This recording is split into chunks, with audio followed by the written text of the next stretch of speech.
নবীজি ভরসা শিখাই দিয়েছে যে তুমি সব চেষ্টা প্রচেষ্টা করবা, করার পর যেমন আপনি দরজা লাগাবেন, আয়াতুল কুরসি পড়বেন, পড়ার পর দরজা বন্ধ করবেন, আপনি আপনার গরুকে বাঁধবেন, আপনার ঘোড়াকে, আপনার ওটকে আপনি ভালোভাবে বাঁধবেন, এটার নিরাপত্তা দিবেন, এটার সেফটি দিবেন, সব কিছু করার পর এবার ইনশাআল্লাহ কিচ্ছু হবে না, আল্লাহর উপর ভরসা আছে। নবী বলেন এটাকে ভরসা বলা হয়।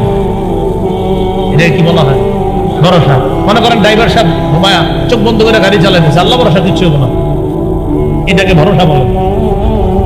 ভরসা বলা হয় আপনি সব কিছু, আপনার চোখে ঘুম নাই, মাশাআল্লাহ শরীর ফুরফুরা, আপনি পুরো প্রস্তুতি ড্রাইভিং করার জন্য, এখন আপনি ড্রাইভিং করতেছেন, হ্যাঁ ইনশাআল্লাহ কিচ্ছু হবে না, কারণ আমি পূর্ণ প্রস্তুতি নিয়ে ড্রাইভিং করতেছি, আশাবাদী ইনশাআল্লাহ সমস্যা হবে না। এটার নাম তাওয়াক্কুল, এটার নাম ভরসা। অনেকে ইনকাম না করে, চাকরি বাকরি না করে ঘরে বসে থাকে, আর কয় কোনো সমস্যা নেই, আপনি কিছু করতেছেন না, আপনার আব্বা বিচার দিল আপনার নামে, আল্লাহ ভরসা। আল্লাহ ভরসা তো ঠিক আছে, আপনি চেষ্টা করছেন। আল্লাহ আমাদের সকলকে তাওয়াক্কুলটা আমরা যেন বুঝে শুনে, তাওয়াক্কুলের বিষয়টা আমরা যেন বুঝে শুনে আমল করতে পারি, আল্লাহ তৌফিক দান করেন। বলেন তো পদ্ধতি হিসাবে ইবাদত কয় প্রকার? 5। 1 নাম্বার আত্মিক ইবাদত, 2 নাম্বার মৌখিক ইবাদত। ইবাদত মৌখিক ইবাদতের মধ্যে শ্রেষ্ঠ ইবাদত কালিমাতুত তাওহীদ। পড়ি আমার সাথে, লা ইলাহা ইল্লাল্লাহ, এটা শ্রেষ্ঠ ইবাদত। বলেন তো লা ইলাহা ইল্লাল্লাহ, এই কালিমাতুত তাওহীদ, এটা একদম মনে প্রাণে বিশ্বাস করে মুখে আপনি উচ্চারণ করেন। সহিহ বুখারীর 25 নম্বর হাদিস।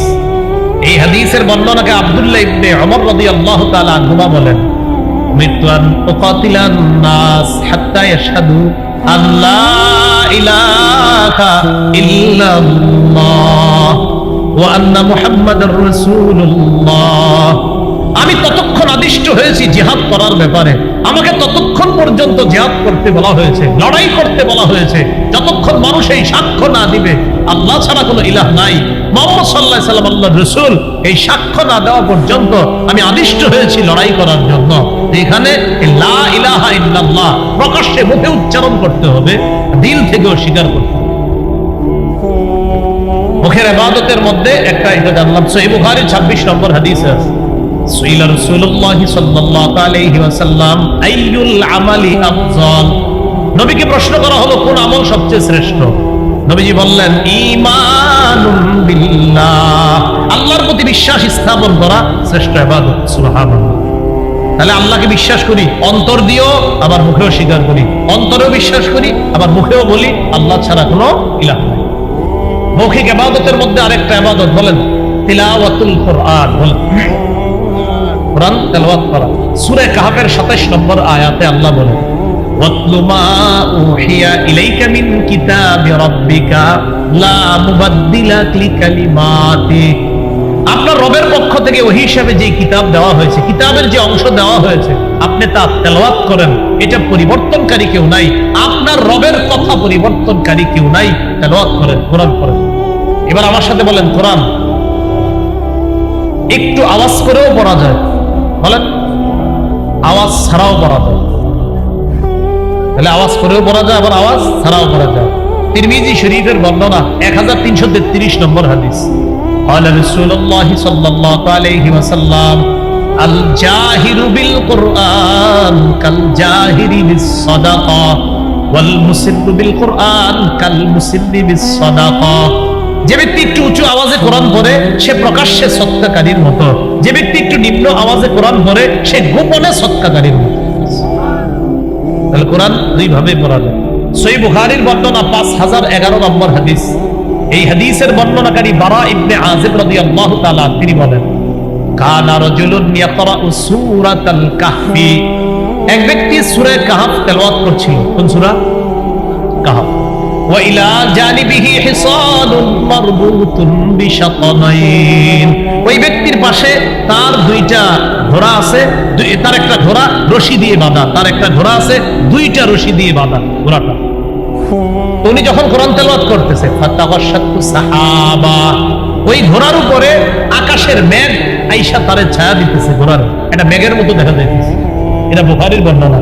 আর মুসলিমের বর্ণনাটা এমন, একটা মেঘমালার মতো দেখা গেছে, ফিহা আমসালুস সুরুজ, ওই মেঘের ভিতরে আবার আপনার বাতির মতো দেখা গেছে। বাতি বুখারীতে আছে শুধু মেঘ, আর ওইটাতে আছে মেঘমালা, আর এটার মধ্যে বাতির মতো দেখা যায়। আরে ঘটনা কি দেখি, উনি যখন পড়তেছে এটা আরো নিচে আসতেছে। উনি বলেন ফাজআলাত তাদনু ওয়া তাদনু, এই মেঘ শুধু নিচের দিকে আসতেছে, মেঘের মতো খণ্ডটা শুধু নিচে আসতেছে। নিচে আসতে আসতে মুসলিমের বুখারীর বর্ণনা শোনাচ্ছি, মুসলিমের বর্ণনা আসছে, আমি পড়া স্টপ করলাম। মুসলিমের বর্ণনা আসছে তখন এই মেঘটা আবার উপরে উঠে গেছে। আর বুখারীর বর্ণনা হলো ফালাম্মা আসবাহা, যখন সকাল হলো, আতান নবিয়্যা সাল্লাল্লাহু আলাইহি সাল্লাম, ওই ব্যক্তি নবীর কাছে আসছে। আসার পর নবীজির বলতেছে, হুজুর রাতের বেলা আমি কোরআন তেলাওয়াত করতেছিলাম, আকাশের মেঘ আসছে। আসার পর তখন মেঘ ছায়া দিছে ঘোড়াটাকে, ছায়া দেওয়ার পর ফাজআলা ইয়ানফিরু, ঘোড়া লাফানো শুরু করছে। মুসলিমের বর্ণনায় আসছে রাসূল সাল্লাল্লাহু আলাইহি সাল্লাম, তার সাহাবী ছিলেন উসাইদ ইবনে হুযাইর, তাকে বললেন, আচ্ছা তো তুমি তেলাওয়াত কি করলা? আমি থামায়া দিছি। এটা মুসলিমের বর্ণনা। কেন? হুজুর আমার সন্তান ইয়াহইয়া ওই ঘরেই ঘুমাইতেছিল, আমি টেনশন করলাম আমি যদি আরো তেলাওয়াত করি আর ঘোড়াও লাফাবে, লাফাইতে লাফাইতে আমার ছেলের উপরে পড়বে, ছেলের কষ্ট হবে, তাই আমি পড়া থামায়া দিছি। তারপর দেখি এটা উপরে চলে গেছে। আহা ইবনে হুযাইর, ইবনে হুযাইর, ও উসাইদ ইবনে হুযাইর, তুমি যদি আরো তেলাওয়াত করতা তাহলে ফজরের আজান যদি হয়ে যাইতো, ফজরের নামাজে যে মুসল্লিরা যাইতো তারাও এই দৃশ্য দেখতে পাইতো। এটা কোন দৃশ্য ছিল জানো? এটা তিলকাস সাকিনা, এটা ছিল আসমান থেকে প্রশান্তি। এই প্রশান্তির মধ্যে যে বাতিগুলা দেখলা, এরা ছিল আল্লাহর ফেরেশতা তোমার তেলাওয়াত শুনছে। আর বুখারীর বর্ণনা হলো তিলকাস সাকিনাতু তানাজ্জালাত বিল কুরআন, এটা প্রশান্তি, এটা সাকিনা, তোমার কোরআন তেলাওয়াতের কারণে এই সাকিনা আসমান থেকে আসছে। কখনো সাকিনা আসে আমরা দেখি না, রাসূলের সাহাবীকে আল্লাহ দেখেন। এজন্য ইয়াকিন করতে হবে যে তেলাওয়াত করলে সাকিনা আসে, তেলাওয়াত করলে সাকিনা আসে, এটা ইয়াকিন করতে হবে। প্রশান্তি আসে, সাকিনা আসে, রহমত, সাকিনা, রহমত, প্রশান্তি, আল্লাহ প্রদত্ত রহমত, প্রশান্তি, এটা সাকিনা। কোরআন তেলাওয়াত করা এটা কি ইবাদত? মৌখিক। বলেন কি ইবাদত? মৌখিক ইবাদত কোরআন তেলাওয়াত। আরেকটা হলো বলেন দোয়া করা, দোয়া করাও কি ইবাদত? মৌখিক। আল্লাহ মাফ করে দেন, আল্লাহ রিজিক দেন, আল্লাহ বরকত দেন, হায়াতে বরকত দেন, আল্লাহ আমার জামা দরকার, জামার ব্যবস্থা করে দেন, জুতা দরকার, জুতার ব্যবস্থা করে দেন। নবীজি বলছে জুতার ফিতা ছিঁড়া গেল, এটা আল্লাহর কাছে যায়। তো সব আপনি এভাবে চাইতেছেন দোয়া করা।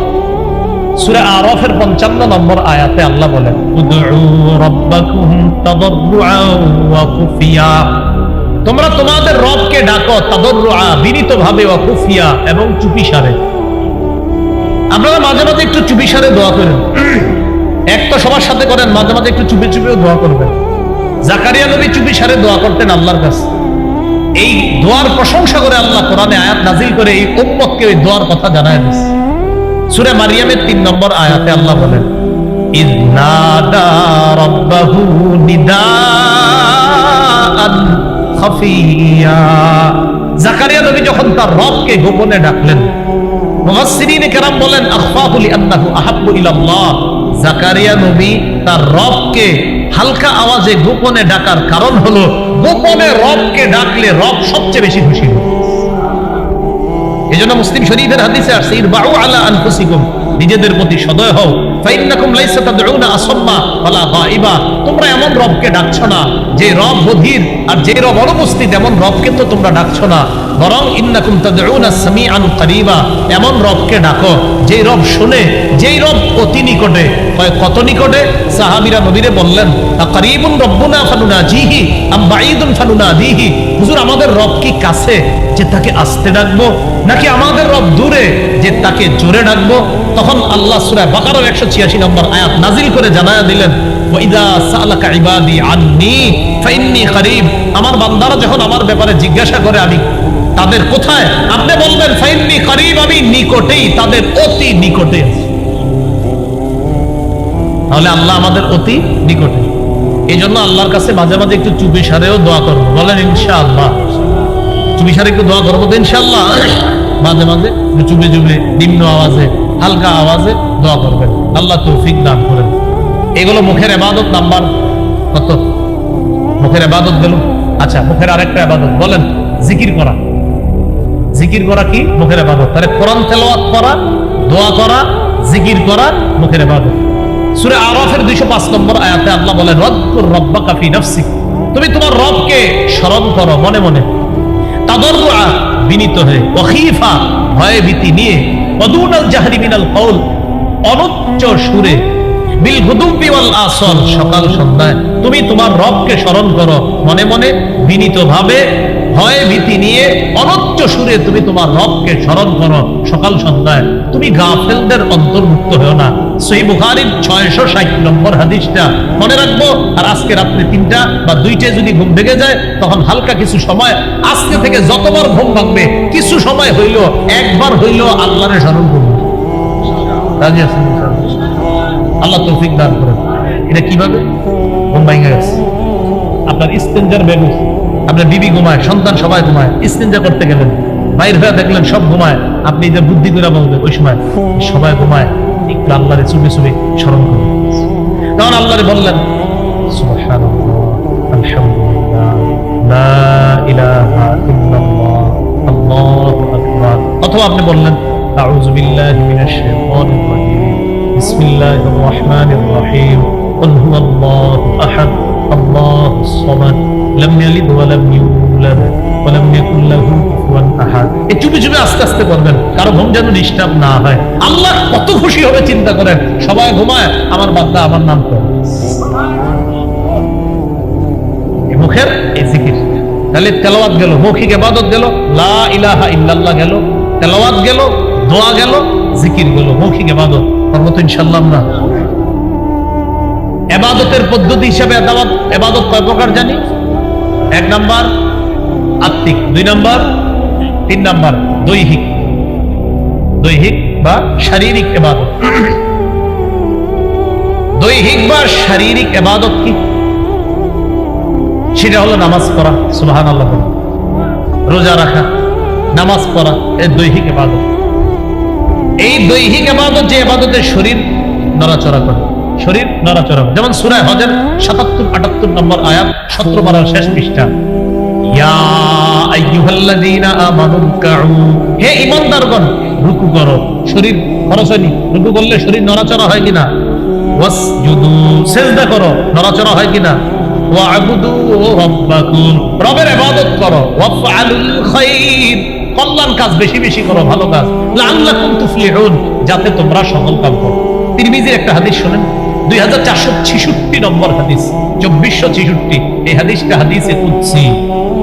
عن أبي هريرة رضي الله تعالى عنه قال قال رسول الله صلى الله عليه وسلم إن الله تعالى يقول يا ابن آدم, আল্লাহ রব্বুল আলামিন বলেন, হে আদম সন্তান, হে আদম সন্তান, তাফাররাক লিইবাদাতি, তুমি আমার ইবাদতের জন্য একটু চেষ্টা মুজাহাদা করো, যথাসাধ্য চেষ্টা করো আমার ইবাদতের জন্য।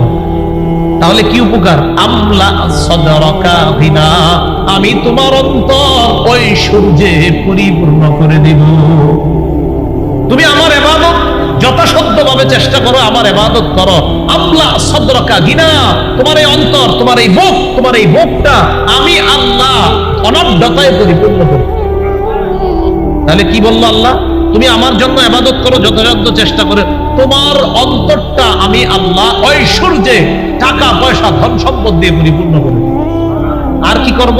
ওয়া আসুদ্দা ফাকারাকা, তোমার দারিদ্রতা আমি আল্লাহ দূর করে দেব। ওয়া ইল্লা তাফআল, তুমি যদি ইবাদত না করো, আমার ইবাদত না করে যদি শুধু খালি টাকার পিছে দৌড়াও, এজন্য তো ইবাদত করো। আল্লাহ বলেন মালাতু ইয়াদাইকা শুগলা, তোমার 2 হাত আমি আল্লাহ ব্যস্ত করে দিব। এত ব্যস্ত করব, খালি যেই তো হুজুর আয়েশা বলবে নামাজ পড়ছেনি, হুজুর সুযোগই পাই না, আল্লাহ কয় তোরে আমি ব্যস্ত করছি। আর কি করব? আলাম আসুদ্দা ফাকরাকা, তোর দারিদ্রতা আমি কোনোদিনও দূর করব না। আপনি মনে করেন সব কোটিপতি অনেক বেশি, বুঝা দেখেন 9 কোটি ঋণ আছে। আম্মু কবিলা আনিসুর রহমান আশরাফ হিসাব যদি সুন্দর মতো করতে পারবে, এগুলো ফরমালিন হাসি। কি হাসি? মানে হাসে যে এত টাকার মালিক, তো আবার বলে ঋণও আছে। এত টাকা ঋণ নিয়ে এই হাসি কেটে দেয়, সুদের টাকা, যেই ব্যক্তির কাছে সুদে ব্যাংক টাকা পায়। আনিসুর রহমান আশরাফ হিসাবে একটা বয়ান আছে দেখবেন, যেখানে কয় হ্যাঁ হাসি কেটে এই টাকা, সুদের টাকার বোঝা মাথায় নিয়ে এই লোক হাসে কেটে, এগুলো আসল হাসি না, এগুলো ফরমালিন হাসি। আমি আল্লাহ লাকাদিরুনা আলাল ইত্তিসা আকসার মিন ইত্তিসাইস সামা। তোমরা যে আসমান দেখো, এই আসমান যত প্রশস্ত দেখো, এর চাইতেও আরো প্রশস্ত কিছু নির্মাণ করতে আমি আল্লাহ সক্ষম, আমি আল্লাহ ক্ষমতা রাখি। এটা হলো লামুসিউনের আরেকটা তাফসীর। ইমাম মুজাহিদ রাহমাতুল্লাহি আলাইহি তাফসীর করেছেন, ইন্না লামুসিউনা এই ইন্না লাকাদিরুনা বিখালকি সামাইন বিমিসলিহা। যে আসমানটা তোমরা তাকায় দেখতেছ, এই জাতীয় আরো আসমান বানাইতে আমি আল্লাহ সক্ষম, আমার কাছে কোনো ব্যাপার না, আমি আল্লাহ এটার ক্ষমতা রাখি। তাহলে আসমান বানিয়েছেন কে?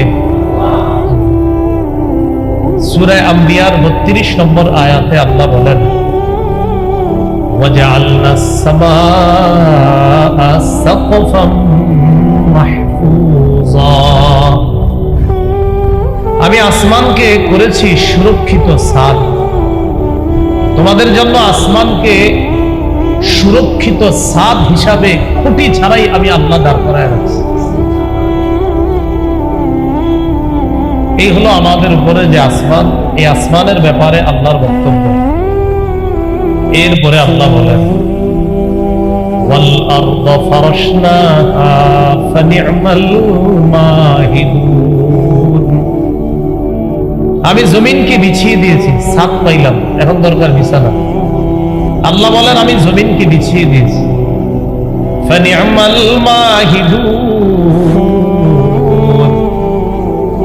আমি আল্লাহ কতই না উত্তম বিছাই। বিছানোর দিক থেকে এত বড় একটা বিছানা পৃথিবীর কেউ বিছাইতে পারবে না। তো আল্লাহ বলেন আমি আল্লাহ এই বিছানা তোমাদের জন্য যেভাবে বিছিয়ে দিলাম, কতই না উত্তম বিছানা আমি তোমাদেরকে বিছিয়ে দিলাম। এটা তাফসীরে আল্লামা মুহাম্মদ ইবনে কাসির রাহমাতুল্লাহ আলাইহি লিখেছেন, ওয়াল আরদ ফারাশনাহা জাআলনাহা ফিরাশান লিল মাখলুকাত। আমি জমিনকে বিছানা বানিয়েছি, যত মাখলুক আছে, সৃষ্টি আছে, সবার জন্য জমিনকে বিছানা বানিয়েছি। তাহলে আসমান জমিন, বলেন আসমান জমিন, এটা হলো জোড়া জোড়া। বলেন কি বললাম? জোড়ায় জোড়া।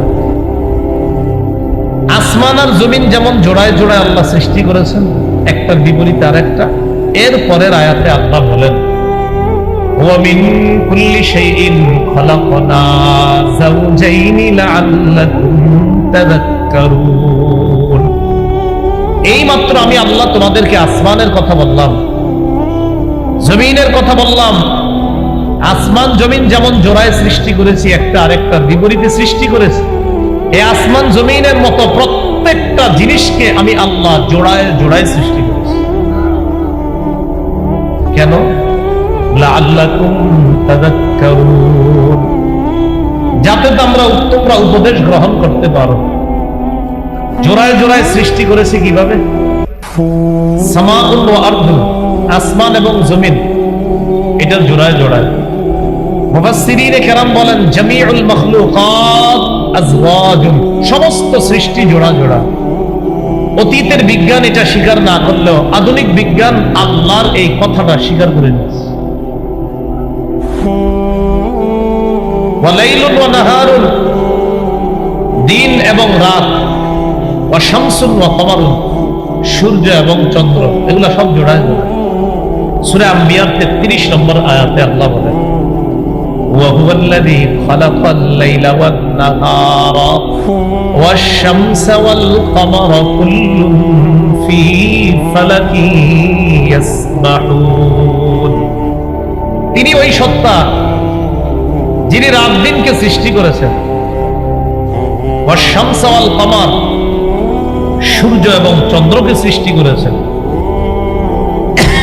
মুফাসসিরিনে কেরাম বলেন, ওয়া বাররুন ওয়া বাহরুন, জল স্থল জোড়ায় জোড়ায়, একটা স্থল ভাগ আর একটা জল ভাগ, একটা আরেকটা বিপরীত। ওয়া দিয়াউন ওয়া যালামুন, আলো অন্ধকার, একটা আরেকটা বিপরীত, জোড়ায় জোড়ায়। ওয়া শাকাউন ওয়া সাআদাতুন, হতভাগা আর দুর্ভাগ্য, আরেকটা হলো সৌভাগ্য, এই দুইটা জোড়ায় জোড়ায়। একটা হতভাগা আর একটা সৌভাগ্য, দুইটা জোড়ায়, একটা বিপরীত আরেকটা।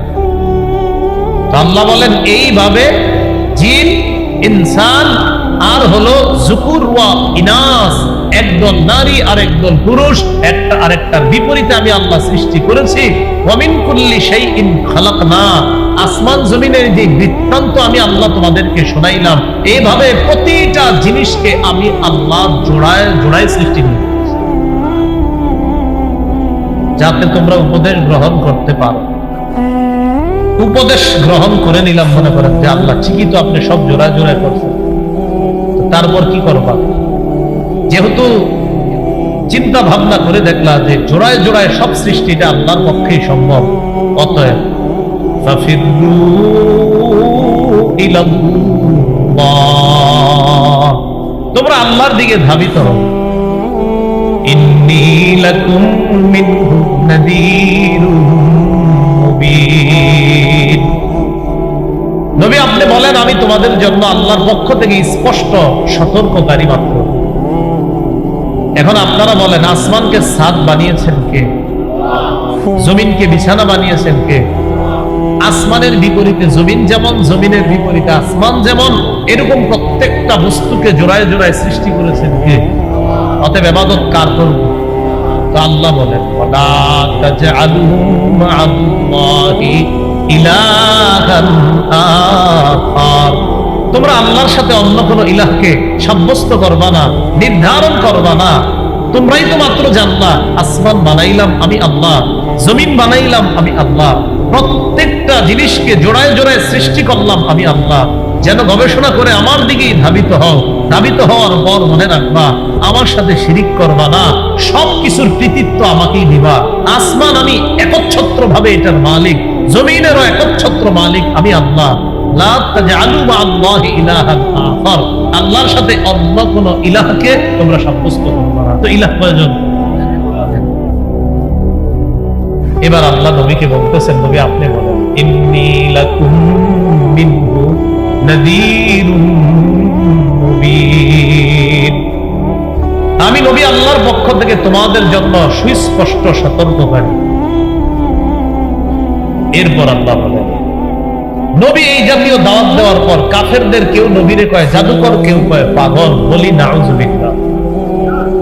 আল্লাহ সান্ত্বনা বাণী শোনায় দিচ্ছে, কাযালিকা মা আতাল্লাযীনা মিন ক্বাবলিহিম মির রাসূলিন ইল্লা ক্বালু সাহিরুন আও মাজনুন, যেমনি ভাবে আপনারে জাদুকর বলে, আপনাকে পাগল বলে, তেমনি ভাবে মা আতাল্লাযীনা মিন ক্বাবলিহিম মির রাসূলিন, ইতিপূর্বে যত রাসূল দুনিয়াতে এসেছে, এই বর্তমান জাতির পূর্বে যত নবী দুনিয়াতে আসছে, রাসূল আসছে, ইল্লা ক্বালু সাহিরুন আও মাজনুন, সব জাতি নবীকে বলেছে জাদুকর অথবা বলেছে পাগল। চিল্লায়া বলি নাউযুবিল্লাহ। নবী আপনি টেনশন করেন না, আপনারা যে বলতেছে এটা আপনি টেনশন করবেন না, মনে কষ্ট নিয়েন না, অতীতের নবীদেরকেও তারা এগুলো বলছে। এখন দেখবেন আমাদের বাংলাদেশি কিছু মানুষের ডায়লগ আছে যে আমার বাপদাদা কি ভুল করছে, বলে কিনা এরকম কথা, বলে না আমার আব্বা কি ভুল করছে, আমার আম্মা কি ভুল করছে, এরকম। যদি ভুল ধরা দেন বলবে কি আমার আব্বা কিনা ভুল করে গেছে। ভুল যদি 14 গোষ্ঠী করে, ভুল তো ভুলই, ভুল 14 গোষ্ঠী করলে কি হবে? সবচেয়ে বড় দলিল ইব্রাহিম নবী। বলেন কোন নবী? ইব্রাহিম নবী তার আব্বা আর তার জাতিকে বলতেছে, আচ্ছা আপনারা যাদের সামনে মাথা ঝুঁকান, এরা তো লা ইয়ানফাউকুম শাইআ ওয়া লা ইয়াদুররুকুম, উপকারও করতে পারে না, ক্ষতি করতে পারে না, এদের সামনে মাথা ঝুঁকান কেন?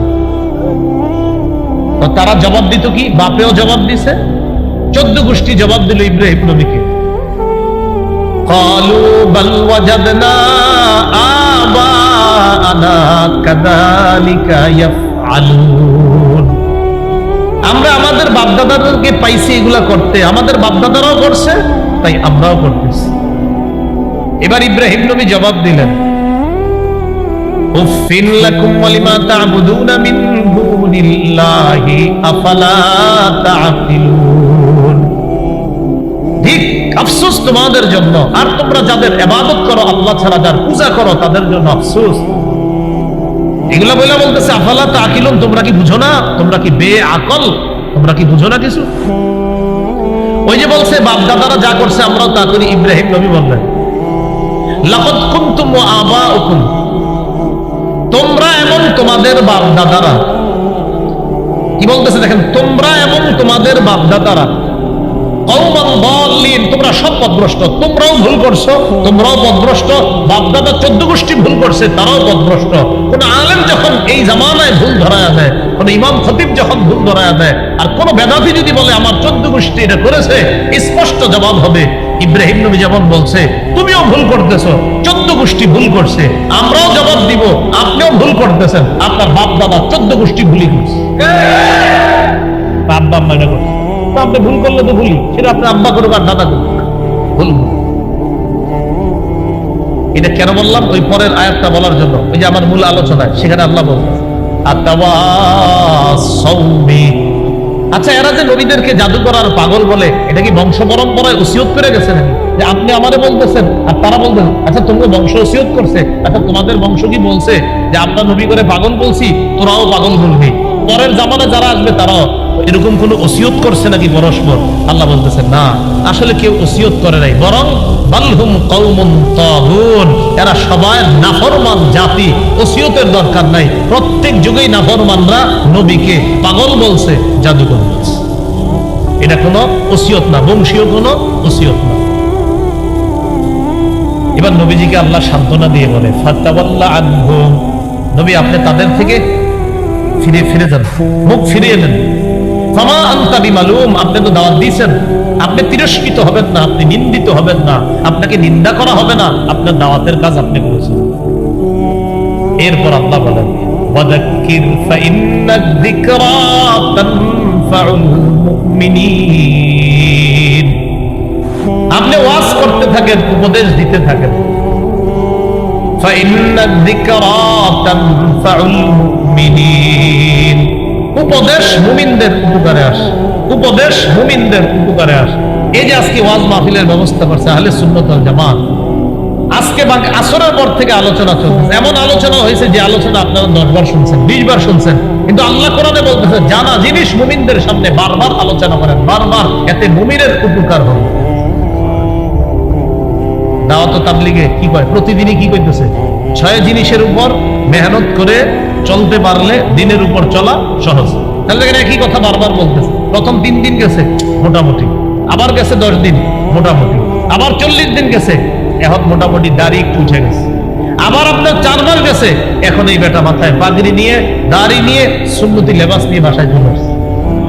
তাহলে একই কথা তো ডেলি শুনতেছে, পরিবর্তন হয়ে ওয়াযাক্কির, উপদেশ দেন, বারবার মুমিনকে উপদেশ দেন, জানা কথা বারবার আলোচনা করেন। ফাইন্না যিকরা তানফাউল মুমিনিন, এই উপদেশ আলোচনা মুমিনের উপকার করে। এরপর আল্লাহ পাক রব্বুল আলামিন বলে আসমানের কথা জানাইলাম, জমিনের কথা জানাইলাম, আসমান তোমাদের ছাদ, জমিন তোমাদের বিছানা। এখন আপনাদের কাছে জানতে চাই, এই যে আসমান আমাদের ছাদ হিসাবে আছে, জমিনটা আমাদের বিছানা হিসাবে আছে, এগুলা বিছানাটা বানাইছে কি, ছাদটা বানাইছে কি, ইবাদত কার করব? এবার আল্লাহ ফাইনাল কথা বলতেছে ওয়ামা খালাকাতুল জিন্না ওয়াল ইনসা ইল্লা লিয়াবুদুন, আমি জিন ইনসানকে সৃষ্টি করেছি আমার ইবাদত করার জন্য। কি করার জন্য? ইবাদত। খুব গুরুত্ব দিয়ে শুনবো কথাগুলো, আমার সাথে একটু বলেন। প্রতিপালনের বলেন ধরন বা পদ্ধতি হিসাবে ইবাদত 5 প্রকার, অথবা এইভাবে বলেন আমরা সাধারণত 5 পদ্ধতিতে ইবাদত করি। একটু বলেন। 1, অন্তর দিয়ে ইবাদত। 2, মুখ দিয়ে ইবাদত। 3, শরীর দিয়ে ইবাদত। 4, সম্পদ দিয়ে ইবাদত। 5, শরীর এবং সম্পদ দিয়ে ইবাদত। এবার সুন্দর বাংলায় বলি, বলেন তো কয় মাধ্যমে ইবাদত করি? 1 নম্বর বলেন আত্মিক ইবাদত, আত্মিক মানে অন্তর দিয়ে, আত্মিক।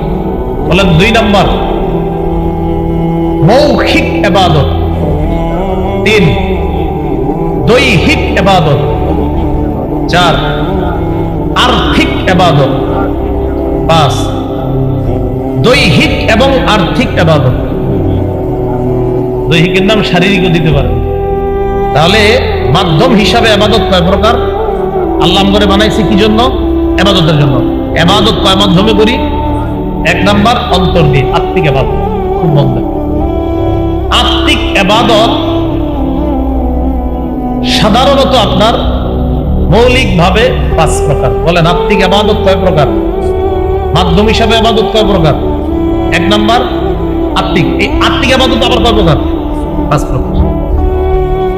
এক নম্বর হলো বিশুদ্ধ নিয়ত। বলেন কি নিয়ত? যতবার করি এটা অন্তরের ইবাদত। সহিহ বুখারীর 1 নম্বর হাদিস, রাসূলুল্লাহ সাল্লাল্লাহু আলাইহি সাল্লাম বলেন, ইন্নামাল আ'মালু বিন্নিয়াত। আমলের প্রতিদান বিশুদ্ধ নিয়তের সাথে। আমলের প্রতিদান দেওয়া হয় বিশুদ্ধ নিয়তের সাথে। এইগুলো 1 নম্বর আত্মিক ইবাদত, বিশুদ্ধ নিয়ত। 2 নম্বর বলেন ফিকির করা। কি করা? ফিকির করা, এটাও আত্মিক ইবাদত। ফিকির করা এটা কি ইবাদত? আত্মিক ইবাদত। সূরা আলী ইমরানের 191 নম্বর আয়াতে আল্লাহ বলেন, আল্লাযীনা ইয়াযকুরুনাল্লাহা কিয়ামান ওয়া কুউদান ওয়া আলা জুনুবিহিম ওয়া ইয়াতাফাক্কারুনা ফী খালকিস সামাওয়াতি ওয়াল আরদ ربنا ما خلقت هذا باطلا سبحانك فقنا عذاب النار। আল্লাহ বলেন জ্ঞানী হলো তারা, আল্লাযীনা ইয়াযকুরুনাল্লাহা কিয়ামা, যারা আল্লাহকে স্মরণ করে দাঁড়িয়ে, ওয়া কুউদা বসে, ওয়া আলা জুনুবিহিম শুয়ে শুয়ে, ওয়ায়াতাফাক্কারুনা ফী খালকিস সামাওয়াতি ওয়াল আরদ, যারা আসমান জমিনের সৃষ্টি নিয়ে চিন্তা করে এটা বলে, রব্বানা মা খালাকতা হাযা বাতিলা, আল্লাহ আসমান জমিন আপনি অনর্থক সৃষ্টি করেন নাই। সুবহানাকা, পুত পবিত্রতা বর্ণনা করছি আপনার। ওয়াকিন সুবহানাকা ফাকিনা আযাবান নার, আল্লাহ আমাদেরকে জাহান্নামের আগুন থেকে আপনি রক্ষা করুন। তাহলে 1 নাম্বার গেল নিয়ত, 2 নাম্বার ফিকির, অন্তরে ভালো জিনিসের ফিকির করা। 3 নাম্বার বলেন আসমান জমিনের রাজত্ব আল্লাহর। বলেন এই বিশ্বাস অন্তরে ঢুকানো, এটা আত্মিক ইবাদত, অন্তরে ঢুকানো। 24 পারা শুরু পৃষ্ঠা সূরা জুমারের 33-34 নম্বর আয়াতে আল্লাহ বলেন, ওয়াল্লাযী জাআ বিস-সিদকি ওয়া সাদ্দাকা বিহি উলাইকা হুমুল মুত্তাকুন। ওয়াল্লাযী জাআ বিস-সিদকি, যে সত্য নিয়ে এসেছে, ওয়া সাদ্দাকা বিহি, সত্যকে যে মনে প্রাণে বিশ্বাস করেছে, সত্য বলে মেনে নিয়েছে। আল্লাহ বলেন আমি ঘোষণা করলাম তারাই প্রকৃত মুত্তাকি, তারাই আল্লাহকে ভয় করে। তাহলে অন্তর দিয়ে বিশ্বাস করা সত্যকে, সত্য দ্বারা উদ্দেশ্য ঈমান, আর ঈমানকে অন্তরে লালন করা। কোরআন উদ্দেশ্য সত্য দ্বারা। এই কোরআনকে আপনি শুধু মুখে স্বীকার করলে হবে না, অন্তর দিয়ে এটা বিশ্বাস করা। আসমান জমিনের রাজত্ব শুধু মুখে বললে হবে না, অন্তরে ইয়াকিন ঢুকানো এই সত্য। এটা হলো আত্মিক ইবাদত। এইগুলো আত্মিক ইবাদতের 3য় প্রকার। আত্মিক ইবাদত 4th, বলেন ইখলাস। কি বলেন তো? ইখলাস। সূরা আনআমের 52 নম্বর আয়াতে আল্লাহ বলেন, ওয়ালা তাতরুদিল্লাযীনা ইয়াদউনা রাব্বাহুম বিল গাদাতি ওয়াল আশিয়্যি ইউরিদুনা ওয়াজহা। নবী আপনি তাদেরকে তাড়িয়ে দিবেন না যারা তাদের রবকে ডাকে, বিল গাদাতি ওয়াল আশিয়্যি, সকাল সন্ধ্যায়, ইউরিদুনা ওয়াজহা, রবের সন্তুষ্টি কামনা করে যারা রবকে ডাকে, তাদেরকে আপনি তাড়িয়ে দিবেন না। সূরা আনআমের ৭৯ নম্বর আয়াতে আল্লাহ বলেন ইব্রাহিম নবীর কথা, ইন্নী ওয়াজ্জাহতু ওয়াজহিয়া লিল্লাযী ফাতারাস সামাওয়াতি ওয়াল আরদা হানিফা ওয়া মা আনা মিনাল মুশরিকিন। ইন্নী ওয়াজ্জাহতু, আমি ফিরালাম আমার চেহারাকে ওই সত্তার দিকে, একনিষ্ঠভাবে ফিরিয়ে নিলাম। আমার চেহারাটাকে আমি ওই রবের দিকে করলাম একনিষ্ঠভাবে, যিনি আসমান জমিন সৃষ্টি করেছেন। আমি মুশরিকদের অন্তর্ভুক্ত নই, আমি শিরিককারীদের অন্তর্ভুক্ত নই। এটা হলো ইখলাস। ইবনে মাজার 3056 নম্বর হাদিসের বর্ণনা, قال رسول الله صلى الله عليه وسلم ثلاث لا يضل عليهن قلب مؤمن। তিন ক্ষেত্রে মুমিনের অন্তর প্রতারণা করতে পারে না। এক নম্বর, ইখলাসুল আমালি লিল্লাহ, ইখলাসের সাথে আল্লাহর জন্য আমল করার ক্ষেত্রে মুমিনের অন্তর প্রতারণা করতে পারে না। দুই নম্বর, ওয়ান-নাসিহাতু লিবুলাতিল মুসলিমিনা, মুসলমান শাসকদেরকে নসিহত করার ক্ষেত্রে মুমিনের অন্তর প্রতারণা করতে পারে না। তিন নম্বর, ওয়ালুজুমু জামাআতিহিম, হক জামাতের সাথে লেগে থাকার ক্ষেত্রে মুসলমানের অন্তর প্রতারণা করতে পারে না। বর্তমান জামানায় হক দল কোনটা? হক্কানি ওলামায়ে কেরাম যেটাকে হক দল বলবে সেটাই হক দল। হক্কানি আলেম বুজুর্গ আলেমরা যেই দলটাকে হক দল বলবে সেটাই হক দল। এই দলের সাথে লেগে থাকতে মুসলমানের অন্তর প্রতারণা করতে পারে না। এর মধ্যে একটা হলো আমল ইখলাসের সাথে করা, এই ক্ষেত্রে মুমিনের অন্তর প্রতারণা করতে পারে না।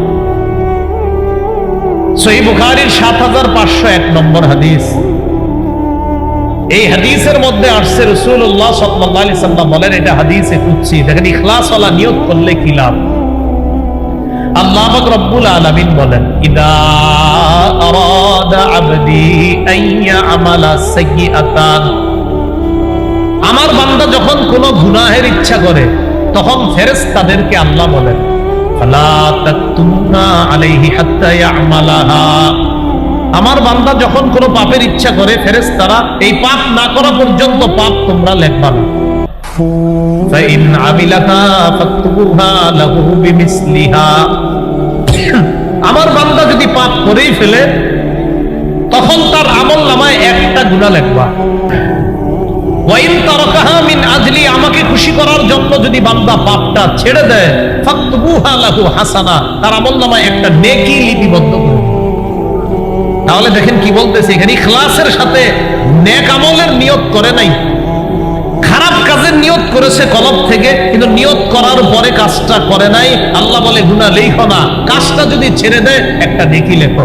এবার আল্লাহ বলেন, ওয়াইদা আরাদা আইয়ামালা হাসানা, ইখলাসের সাথে যদি একটা ভালো কাজের নিয়ত করে, ফালাম ইয়ামালহা, আর যদি কাজটা না করে, ফাকতুবুহা লাহু হাসানাতান, আল্লাহ বলেন তার আমলনামায় একটা নেকি লিপিবদ্ধ করে দাও।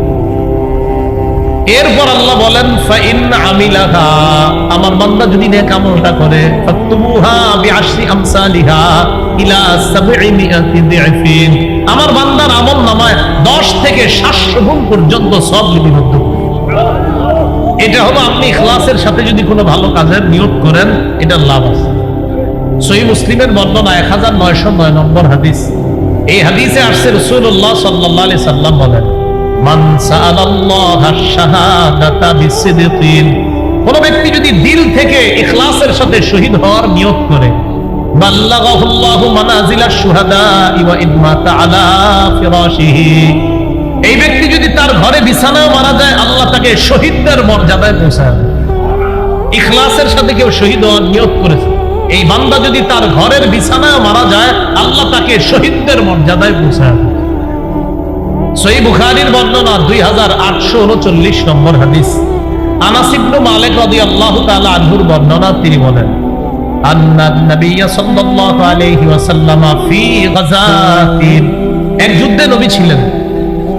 যুদ্ধে থাকা অবস্থায় নবীজি বললেন, ইন্না আকওয়ামান বিল মাদিনাতি খালফানা মা সালাকনা শি'বান ওয়ালা ওয়াদিয়ান ইল্লা ওয়া হুম মা'না ফি হাবাসাহুমুল উজ। নবীজি বলেন, মদিনায় একদল লোক আছে আমাদের পিছনে, যারা আজকে আমাদের সাথে আসতে পারে নাই। এইখানে আমরা যতটা উপত্যকা অতিক্রম করেছি, আমরা যতটা গিরিপথ পাড়ি দিয়েছি, মদিনার ওই মানুষগুলাও আমাদের সওয়াবে অংশীদার হবে। কেন হবে? তাদের নিয়ত ছিল কিন্তু আসতে পারে নাই। হাবাসাহুমুল উজরু, ওজর তাদেরকে আটকায়া দিছে, এই কারণে তারা আসতে পারে নাই। যেহেতু তাদের পরিশুদ্ধ নিয়ত ছিল, এই পরিশুদ্ধ নিয়তের কারণে আল্লাহ পাক রব্বুল আলামিন আমরা যে সওয়াবগুলা পেলাম, এই সওয়াবে আল্লাহ তাদেরকে অংশীদার বানায়। সহিহ বুখারীর বর্ণনা 44 নম্বর হাদিস, সামান্য পরিমাণ ঈমান যদি অন্তরে থাকে, সামান্য পরিমাণ ঈমান অন্তরে আপনার আছে, রাসূলুল্লাহ সাল্লাল্লাহু আলাইহি সাল্লাম বলেন, ইয়াখরুজু মিনান নার মান ক্বালা লা ইলাহা ইল্লাল্লাহ ওয়া ফি কলবিহি ওয়াজনু শাইরাতিন মিন খায়র। কোন ব্যক্তির অন্তরে যদি যত পরিমাণ ঈমান থাকে আর ব্যক্তি লা ইলাহা ইল্লাল্লাহ বলে, নবী বলেন এই ব্যক্তি জাহান্নামে গেলেও একদিন জাহান্নাম থেকে বের হয়ে যাবে। ওয়া ইয়াখরুজু মিনান নার মান ক্বালা লা ইলাহা ইল্লাল্লাহ ওয়া ফি কলবিহি ওয়াজনু বুররাতিন মিন খায়র। কোন ব্যক্তির অন্তরে যদি গম পরিমাণ ঈমান থাকে, গম ধানের বিপরীতে গম, এই গম পরিমাণ ঈমান যদি থাকে, এই ব্যক্তিও যদি জাহান্নামে যায়, ওই সামান্য ঈমানের কারণে একদিন সে জাহান্নাম থেকে বের হবে। ওয়া ইয়াখরুজু মিনান নার মান ক্বালা লা ইলাহা ইল্লাল্লাহ ওয়া ফি কলবিহি ওয়াজনু যাররাতিন মিন খায়র। কারো অন্তরে যদি অনুপরিমাণ ঈমান থাকে, এই ব্যক্তিও যদি জাহান্নামে যায়, একদিন এই ব্যক্তিও জাহান্নাম থেকে বের হবে। তাহলে অন্তরে ইখলাস তৈরি করা, আত্মিক ইবাদত খুব বেশি বেশি করা, আল্লাহ তৌফিক দান করেন। তাহলে আত্মিক ইবাদতের মধ্যে একটা হলো ইখলাস। বলেন কি? ইখলাস। ইখলাসের সাথে সব কাজ যেন করতে পারি, আল্লাহ তৌফিক দান করেন। এবার শুনুন, ইখলাসের 4 উপকার। যে কোনো ইবাদত ইখলাসের সাথে করবেন, উপকার কয়টা? 4টা। আগে বলেন আমল কবুল হয়। 2 সওয়াব পাওয়া যায়। 3 ইখলাসের সাথে ছোট কাজ আল্লাহ বড় বানায় দেয়। 4 ইখলাসের সাথে কোনো কাজ করলে আল্লাহ পাপ মিটায় দেয়। এই 4টা উপকার ইখলাসের। 1 নাম্বার, আমল কবুল হয়। নাসাই শরীফের বর্ণনা 3140 নম্বর হাদিস। قال رسول الله صلى الله عليه وسلم إن الله لا يقبل من العمل إلا ما كان له خالصا وابتغي به وجهه। রাসূলুল্লাহ সাল্লাল্লাহু আলাইহি সাল্লাম বলেন, আল্লাহ ততক্ষণ বান্দার আমল কবুল করবেন না যতক্ষণ আমলটা আল্লাহর জন্য ইখলাসের সাথে না হবে, আর আল্লাহকে খুশি করার জন্য যদি না হয়, এই আমল আল্লাহ ততক্ষণ কবুল করেন না। 2 নাম্বার, ইখলাসের সাথে আমল করলে সওয়াব পাওয়া যায়। সহিহ বুখারীর বর্ণনা 56 নম্বর হাদিস। সাদ ইবনে আবি ওয়াক্কাস রাদিয়াল্লাহু তাআলা আনহু বর্ণনা, নবীজি তাকে বলেন, ইন্নাকা লান তুনফিকা নাফাকাতান তাবতাগি বিহা ওয়াজহাল্লাহ ইল্লা উজিরতা আলাইহা।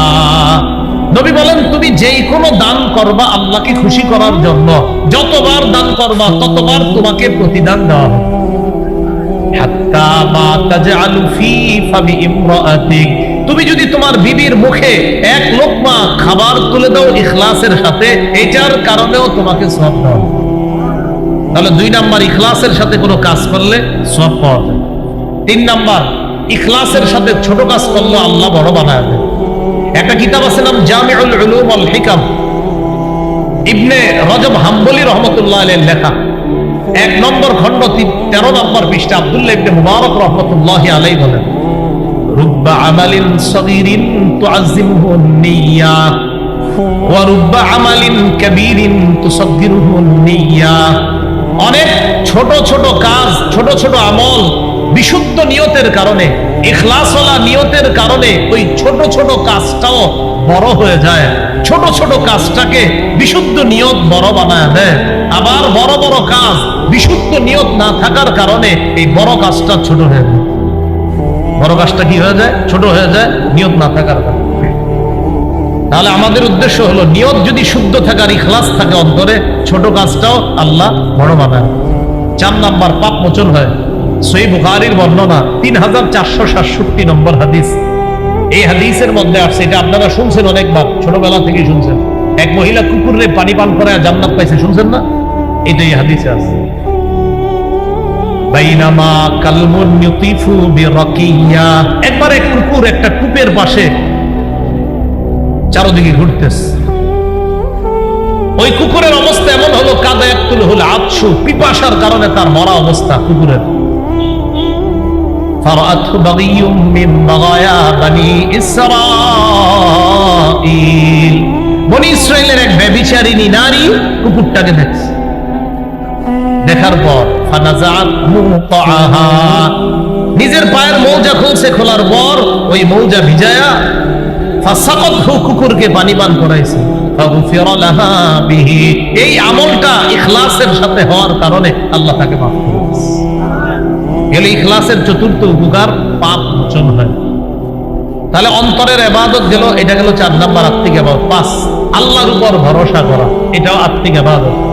আল্লাহ পাক রব্বুল আলামিন বলেন, ওয়া মাইয়াতাওয়াক্কাল আলাল্লাহি ফাহুয়া হাসবুহু, যে ব্যক্তি আল্লাহর উপর ভরসা করে আল্লাহ তার জন্য যথেষ্ট হয়ে যায়। আল্লাহ পাক রব্বুল আলামিন বলেন, ওয়া আলাল্লাহি ফালইয়াতাওয়াক্কালিল মুমিনুন, মুমিনরা যেন আল্লাহর উপর ভরসা করে।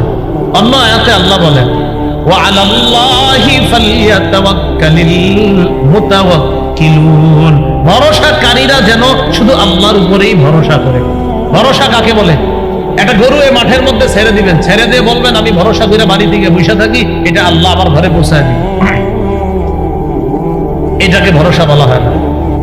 নবীজি ভরসা শিখাই দিছে যে তুমি সব চেষ্টা প্রচেষ্টা করবা, করার পর যেমন আপনি দরজা লাগাবেন, আয়াতুল কুরসি পড়বেন, পড়ার পর দরজা বন্ধ করবেন, আপনি আপনার গরুকে বাঁধবেন, আপনার ঘোড়াকে, আপনার ওটকে আপনি ভালোভাবে বাঁধবেন, এটার নিরাপত্তা দিবেন, এটার সেফটি দিবেন, সব কিছু করার পর এবার ইনশাআল্লাহ কিচ্ছু হবে না, আল্লাহর উপর ভরসা আছে। নবী বলেন এটাকে ভরসা বলা হয়। এটা কি বলা হয়? ভরসা। মনে করেন ড্রাইভার সাহেব ঘুমায়া চোখ বন্ধ করে গাড়ি চালাইতেছে, আল্লাহ ভরসা কিচ্ছু হবে না, এটাকে ভরসা বলে। ভরসা বলা হয় আপনি সব কিছু, আপনার চোখে ঘুম নাই, মাশাআল্লাহ, শরীর ফুরফুরা, আপনি পুরো প্রস্তুতি ড্রাইভিং করার জন্য। এখন আপনি ড্রাইভিং করতেছেন, হ্যাঁ ইনশাআল্লাহ কিচ্ছু হবে না, কারণ আমি পূর্ণ প্রস্তুতি নিয়ে ড্রাইভিং করতেছি, আশাবাদী ইনশাআল্লাহ সমস্যা হবে না। এটার নাম তাওয়াক্কুল, এটার নাম ভরসা। অনেকে ইনকাম না করে, চাকরি বাকরি না করে ঘরে বসে থাকে, আর কয় কোনো সমস্যা নেই, আপনি কিছু করতেছেন না, আপনার আব্বা বিচার দিল আপনার নামে, আসলে আল্লাহ ভরসা। আল্লাহ ভরসা তো ঠিক আছে, আপনি চেষ্টা করছেন না। আল্লাহ আমাদের সকলকে তাওয়াক্কুলটা আমরা যেন বুঝে শুনে, তাওয়াক্কুলের বিষয়টা আমরা যেন বুঝে শুনে আমল করতে পারি, আল্লাহ তৌফিক দান করুন। বলেন তো পদ্ধতি হিসাবে ইবাদত কয় প্রকার? 5। 1 নাম্বার আত্মিক ইবাদত, 2 নাম্বার মৌখিক ইবাদত। ইবাদত মৌখিক ইবাদতের মধ্যে শ্রেষ্ঠ ইবাদত কালিমাতুত তাওহীদ। পড়ি আমার সাথে, লা ইলাহা ইল্লাল্লাহ, এটা শ্রেষ্ঠ ইবাদত। বলেন তো, লা ইলাহা ইল্লাল্লাহ, এই কালিমাতুত তাওহীদ, এটা একদম মনে প্রাণে বিশ্বাস করে মুখে আপনি উচ্চারণ করা। সহিহ বুখারীর 25 নম্বর হাদিস। এই হাদিসের বর্ণনাকে আব্দুল্লাহ ইবনে ওমর রাদিয়াল্লাহু তাআলা আনহুমা বলেন, উমিরতু আন উকাতিলান নাস হাত্তা ইয়াশহাদু আল্লা ইলাহা ইল্লাল্লাহ ওয়া আন্না মুহাম্মাদার রাসূলুল্লাহ। আমি ততক্ষণ আদিষ্ট হয়েছি জিহাদ করার ব্যাপারে, আমাকে ততক্ষণ পর্যন্ত জিহাদ করতে বলা হয়েছে, লড়াই করতে বলা হয়েছে, যতক্ষণ মানুষ এই সাক্ষ্য না দিবে আল্লাহ ছাড়া কোনো ইলাহ নাই, মুহাম্মদ সাল্লাল্লাহু আলাইহি ওয়াসাল্লাম আল্লাহর রাসূল, এই সাক্ষ্য না দেওয়া পর্যন্ত আমি আদিষ্ট হয়েছি লড়াই করার জন্য। এখানে লা ইলাহা ইল্লাল্লাহ প্রকাশ্যে মুখে উচ্চারণ করতে হবে, দিল থেকেও স্বীকার করতে হবে।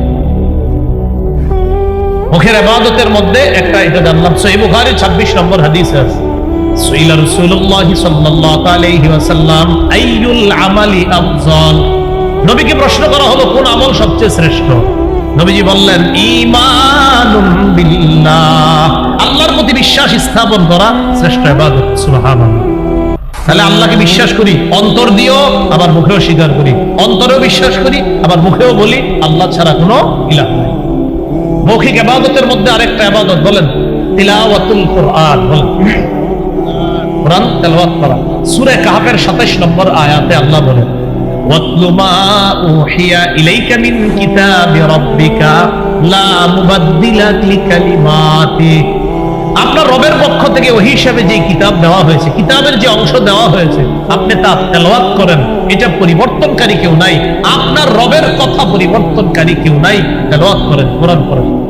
এবার আমার সাথে বলেন, কোরআন একটু আওয়াজ করেও পড়া যায়, বলেন আওয়াজ ছাড়াও পড়া যায়। তাহলে আওয়াজ করেও পড়া যায়, আবার আওয়াজ ছাড়াও পড়া যায়। তিরমিজি শরীফের বর্ণনা 1333 নম্বর হাদিস। قال رسول الله صلى الله عليه وسلم الجاهر بالقرآن كالجاهر بالصدقة والمسر بالقرآن كالمسر بالصدقة। যে ব্যক্তি একটু উঁচু আওয়াজে কোরআন পড়ে সে প্রকাশ্যে সদকাকারীর মতো, যে ব্যক্তি একটু নিম্ন আওয়াজে কোরআন পড়ে সে গোপনে সদকাকারীর মতো। তাহলে কোরআন দুই ভাবে পড়া যায়। সহিহ বুখারীর বর্ণনা 5011 নম্বর হাদিস। এই হাদিসের বর্ণনাকারী বারা ইবনে আযিব রাদিয়াল্লাহু তাআলা তিনি বলেন, কানা রাজুলুন ইয়াকরাউ সূরাতাল কাহফি, এক ব্যক্তি সূরা কাহফ তেলাওয়াত করছিল। কোন সূরা? কাহফ। ওয়া ইলা জানিবিহি হিসানুন মারবুতুন বিশাতানাইন, ওই ব্যক্তির পাশে তার দুইটা ঘোড়া আছে, তার একটা ঘোড়া রশি দিয়ে বাঁধা, তার একটা ঘোড়া আছে দুইটা রশি দিয়ে বাঁধা ঘোড়াটা। তো উনি যখন কোরআন তেলাওয়াত করতেছে ফাতাবাশশাতু সাহাবা, ওই ঘোড়ার উপরে আকাশের মেঘ আইসা তারে ছায়া দিতেছে, ঘোড়ার এটা মেঘের মতো দেখা যাইতেছে। এটা বুখারীর বর্ণনা। আর মুসলিমের বর্ণনাটা এমন, একটা মেঘমালার মতো দেখা গেছে, ফিহা আমসালুস সুরুজ, ওই মেঘের ভিতরে আবার আপনার বাতির মতো দেখা গেছে। বাতি বুখারীতে আছে শুধু মেঘ, আর ওইটাতে আছে মেঘমালা, আর এটার মধ্যে বাতির মতো দেখা যাইতেছে। আরে ঘটনা কি, এটা কি? উনি যখন পড়তেছে এটা আরো নিচে আসতেছে। উনি বলেন ফাজআলাত তাদনু ওয়া তাদনু, এই মেঘ শুধু নিচের দিকে আসতেছে, মেঘের মতো খণ্ডটা শুধু নিচে আসতেছে। নিচে আসতে আসতে মুসলিমের বুখারীর বর্ণনা শোনাচ্ছি, মুসলিমের বর্ণনা আসছে আমি পড়া স্টপ করলাম, মুসলিমের বর্ণনা আসছে তখন এই মেঘটা আবার উপরে উঠে গেছে। আর বুখারীর বর্ণনায় হলো ফালাম্মা আসবাহা, যখন সকাল হলো, আতান নবিয়্যা সাল্লাল্লাহু আলাইহি সাল্লাম, ওই ব্যক্তি নবীর কাছে আসছে। আসার পর নবীজির বলতেছে, হুজুর রাতের বেলা আমি কোরআন তেলাওয়াত করতেছিলাম, আকাশের মেঘ আসছে, আসার পর তখন মেঘ ছায়া দিছে ঘোড়াটাকে, ছায়া দেওয়ার পর ফাজআলা ইয়ানফিরু, ঘোড়া লাফানো শুরু করছে। মুসলিমের বর্ণনায় আসছে রাসূল সাল্লাল্লাহু আলাইহি সাল্লাম, তার সাহাবী ছিলেন উসাইদ ইবনে হুযাইর, তাকে বললেন, আচ্ছা তো তুমি তেলাওয়াত কি করলা? আমি থামায়া দিছি। এটা মুসলিমের বর্ণনা। কেন? হুজুর আমার সন্তান ইয়াহইয়া ওই ঘরেই ঘুমাইতেছিল, আমি টেনশন করলাম আমি যদি আরো তেলাওয়াত করি আর ঘোড়াও লাফাবে, লাফাইতে লাফাইতে আমার ছেলের উপরে পড়বে, ছেলের কষ্ট হবে, তাই আমি পড়া থামায়া দিছি। তারপর দেখি এটা উপরে চলে গেছে। আহা ইবনে হুযাইর, লাও ইবনে হুযাইর, ও উসাইদ ইবনে হুযাইর, তুমি যদি আরো তেলাওয়াত করতা তাহলে ফজরের আজান যদি হয়ে যাইতো, ফজরের নামাজে যে মুসল্লিরা যাইতো তারাও এই দৃশ্য দেখতে পাইতো। এটা কোন দৃশ্য ছিল জানো? এটা তিলকা সাকিনা, এটা ছিল আসমান থেকে প্রশান্তি। এই প্রশান্তির মধ্যে যে বাতিগুলা দেখলা, এরা ছিল আল্লাহর ফেরেশতা, তোমার তেলাওয়াত শোনার জন্য। আর বুখারীর বর্ণনা হলো তিলকা সাকিনাতু তানাজ্জালাত বিল কুরআন, এটা প্রশান্তি, এটা সাকিনা, তোমার কোরআন তেলাওয়াতের কারণে এই সাকিনা আসমান থেকে আসছে। কখনো সাকিনা আসে আমরা দেখি না, রাসূলের সাহাবীকে আল্লাহ দেখায় দিয়েছে। এজন্য ইয়াকিন করতে হবে যে তেলাওয়াত করলে সাকিনা আসে, তেলাওয়াত করলে সাকিনা আসে, এটা ইয়াকিন করতে হবে। প্রশান্তি আসে, সাকিনা আসে, রহমত, সাকিনা, রহমত, প্রশান্তি, আল্লাহ প্রদত্ত রহমত, প্রশান্তি, এটা সাকিনা। তো কোরআন তেলাওয়াত করা এটা কি ইবাদত? মৌখিক। বলেন কি ইবাদত? মৌখিক ইবাদত কোরআন তেলাওয়াত করা।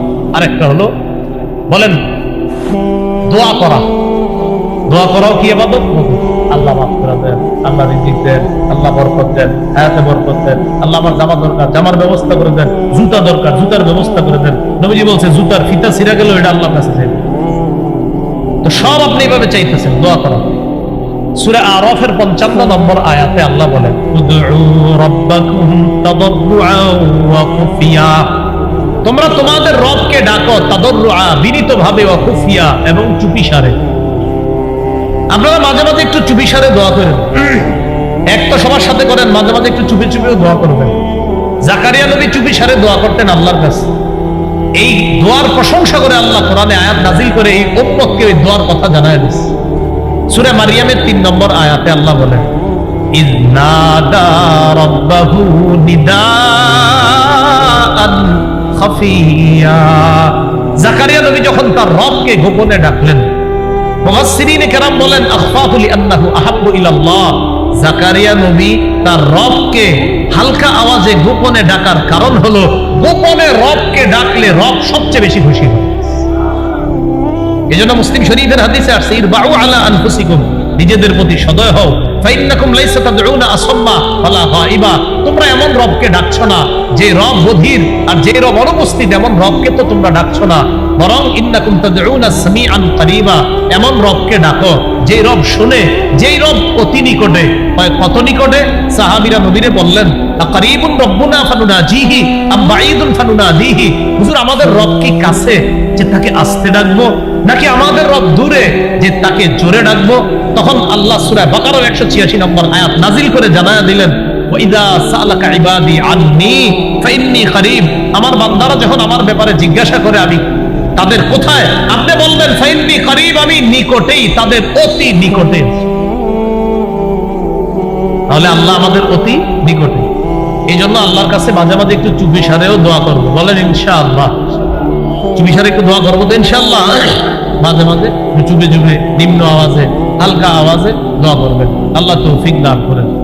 এগুলো মুখের ইবাদত। নাম্বার কত? মুখের ইবাদত গেল। আচ্ছা, মুখের আরেকটা ইবাদত বলেন, জিকির করা। জিকির করা কি? মুখের ইবাদত। তাহলে কোরআন তেলাওয়াত করা, দোয়া করা, জিকির করা মুখের ইবাদত।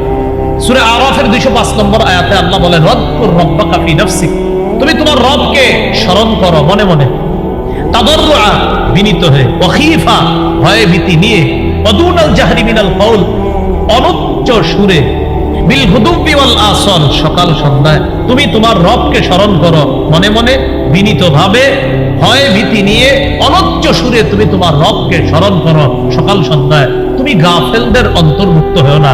সহিহ বুখারীর 660 নম্বর হাদিসটা মনে রাখবো।